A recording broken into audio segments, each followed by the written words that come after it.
దక్షిణ భారతదేశంలో ప్రఖ్యాతిగాంచిన శ్రీ కాద్రి లక్ష్మీ నరసింహస్వామి గుడి దాదాపుగా 4-5 రాష్ట్రాల నుండి భక్తాదులందరూ కూడా శ్రీ కాద్రి లక్ష్మీ నరసింహస్వామికి గుడికి వస్తారు.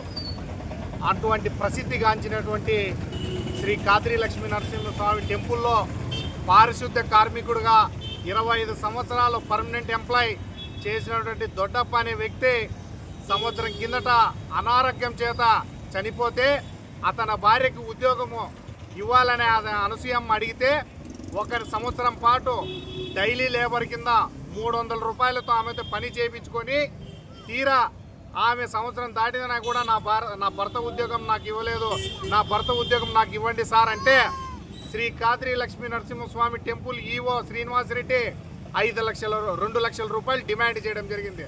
2 లక్షల రూపాయలు నువ్వు ఇస్తావా, లేకుంటే 5 లక్షల రూపాయలు నేను ఇస్తా, గుడి నువ్వు ఉద్యోగం అడగద్దు, డెత్ బెనిఫిట్స్ అడగద్దు, ఏ ఇతరైనా కూడా నువ్వు అడుక్కోకుండా ఉంటే నీకు 5 లక్షల రూపాయలు ఇస్తాం, లేకుంటే నీకు 2 లక్షలు ఇస్తే నీ ఉద్యోగం ఇస్తాం అంటే కాద్రి లక్ష్మీ నరసింహస్వామిలో ఆమె భర్త చేసిన ఉద్యోగం ఆమె హక్కు, ఆమెకు ఇవ్వాల్సినటువంటి పనిని ఇవ్వడానికి ఈయన 2 లక్షల రూపాయలు డబ్బులు అడిగాడంటే సిగ్గుందా ఇతనికి నేను అడుగుతున్నా.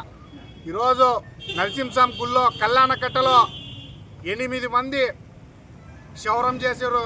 వాళ్ళు 8 మంది పర్మనెంట్ ఎంప్లాయీస్ ఉంటే కళ్యాణకట్టలో ఒక్కొక్క ఎంప్లాయీ 50,000 నుంచి 60,000 రూపాయలు జీతం ఉంటుంది పర్మనెంట్ ఎంప్లాయీస్. వాళ్ళు ఏ ఒక్కరు కూడా పనికి పోరు. ఆ 8 మంది ఒక్కొక్కరు 5 మందిని 40 మందిని పెట్టి రోజు గుండ్లు చేయిస్తున్నారు. రోజుకి ఒక్కొక్క ఆ 8 మంది దగ్గర పనిచేసి 40 మంది ఒక్కొక్కరు 2,000 రూపాయలు, 1,000 రూపాయలు, 3,000 రూపాయలు సంపాదిస్తా అంటే ఆ 3,000 రూపాయలు డబ్బులు తీసుకొని వాళ్ళకు గుండుకు 30 రూపాయలు, 20 రూపాయలు ఇస్తున్నారు. ఏమన్నా ఈవో నిద్రపోతున్నాడా? ఈవోకి సంబంధం ఉంది కాబట్టి, ఈవో కనసైగల్లో జరుగుతుంది కాబట్టి ఇటువంటి పాపాలను ఆ గుళ్ళో చేస్తున్నారు. అటు కార్మికులకి నోరు కొడుతున్నారు, అటు వీళ్ళు ప్రభుత్వం నుంచి 50,000, 60,000 రూపాయలు జీతాలు తీసుకుంటూ వీళ్ళు ప్రభుత్వానికి గండి కొడుతున్నారు.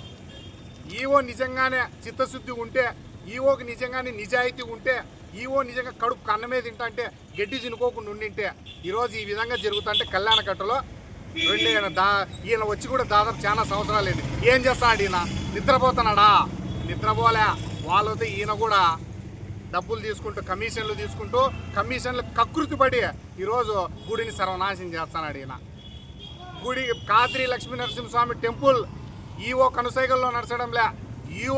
ఈవో చేతిలో ఆయనందుకు ఆయన లేడు, ఒక బ్రోకర్ చేతిలో ఉన్నాడు.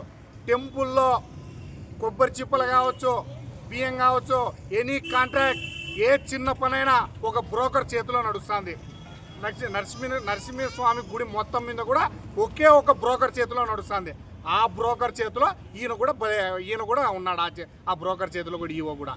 మళ్ళా ఈయనేమో బయటకు మాట్లాడేటప్పుడు మాత్రం ఆమె నా దగ్గరికి రాలేదు, ఆమె కంప్లైంట్ ఇవ్వలేదు అంటున్నాడు. ఆయనకి ఇట్లా నా ఉద్యోగం నాకు ఇవ్వాలని చెప్పి ఒక రిప్రజెంటేషన్ కూడా ఇవ్వలేదు అని చెప్తున్నాడు.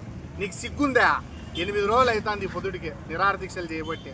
ఆ నిరాహార దీక్షలో నిజంగానే నువ్వు తప్పు చేయను నువ్వైతే, నిజంగానే నువ్వు డబ్బు అడగను నువ్వైతే, నిజంగానే నీతిమంతు నువ్వైతే, నిజంగానే నువ్వు ఇలాంటి అరాచకాలకు అక్రమాలకు పాల్పడిన వ్యక్తివి అయితే ఈరోజు ఈ శిబిరం దగ్గరికి వచ్చి నీ ఉద్యోగం యాటికి పోదమ్మా, నీ ఉద్యోగాన్ని మేము ఇస్తాం, నీ భర్తకు రావాల్సినటువంటి డెత్ బెనిఫిట్స్ అన్నీ కూడా మేము కష్టంగా ఇస్తాం, లేయమ్మా అని చెప్పలేకపోతున్నావు అంటే నీకు ఎంత అహంకారము, ఎంత కంటకావరం నీకు అంటే నీకు అహంభావం ఎక్కువ ఉందా?